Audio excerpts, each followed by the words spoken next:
Guys तुमका खबर असा या जगाचो अंत कसो जातलो तो. हॅलो गायज, हांव दिवेश आणि आज आमच्या रोड ट्रिपाचो तिसरो दीस आशिल्लो. त्या खाती अर्ली मॉर्निंग रूम चेकआउट केलो आणि हरिश्चंद्रगड वचपाक भायर सरले. आणि त्या खाती आमकां पाचनाय गांवान वचपाक जाय आशिल्ले, बिकॉज ह्याच गांवांतल्यान हरिश्चंद्रगड वचपाक इजी ट्रॅक आसा. वयल्यातल्यान सकयले व्ह्यूज सामके बेस्ट दिसताले.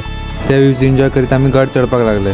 ट्रॅक चड डिफिकल्ट जावंक जायना म्हणून मदीं स्टेप ब्रिजीस बी आशिल्ले. गायज अशे तरेन 1-1.5 वर ट्रॅकिंग केल्या उपरांत आमी आमचो पयलो स्पॉट हरिश्चंद्रेश्वर टेम्पला कडेन पावले. देवळाच्या भायरूच एक उदकाचे व्हडले कुंड आसा.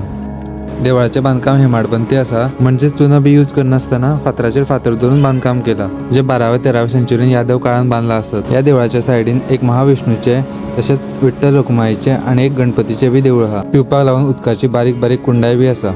आमी बी थोडे उदक पिवपाक लागून भरून घेतले. मागीर आमी आमचो नेक्स्ट स्पॉट केदारेश्वर गुफा पळोवपाक गेले. गायज हांगा एक व्हडलें शिवलिंग आसा, जे चडशे टायम उदकानूच आसता. हांगा लोक अशें बिलीव करता की हे 4 खांबे जे 4 युग रिप्रेझेंट करता, तितलो हो एक खांबो जो कलयुग रिप्रेझेंट करता, तो बी पडलो जाल्यार हे जगाचो अंत जातलो आणि सगळीकडे विनाश जातलो. हांगा दर्शन करून मागीर आमी कोकण कडे वचपाक भायर सरले, जो आमचो लास्ट स्पॉट आशिल्लो. वतना वाटेर पेट पुजा बी केली आणि एक अर्द वरान आमी कोकण कडे पावले, जो 3000 फीट उंच असल्या कारणान रॅपलिंगाक खूप फेमस आहा. म्हाज्या वयल्यातल्यान सकयल पळयता म्हणजे सामकी फुटलेली. हांगसरले व्ह्यूज जाल्यार सामके नेक्स्ट लेवल आशिल्ले. गायज आमच्या ह्या ट्रिपीचो आज लास्ट दीस आशिल्लो. हांगसरल्यान भायर सरपाक मन रेडी नाशिल्ले, पूण सुट्यो कमी असल्या कारणान आमी रिटर्न घरा कडेन वचपाक भायर सरले.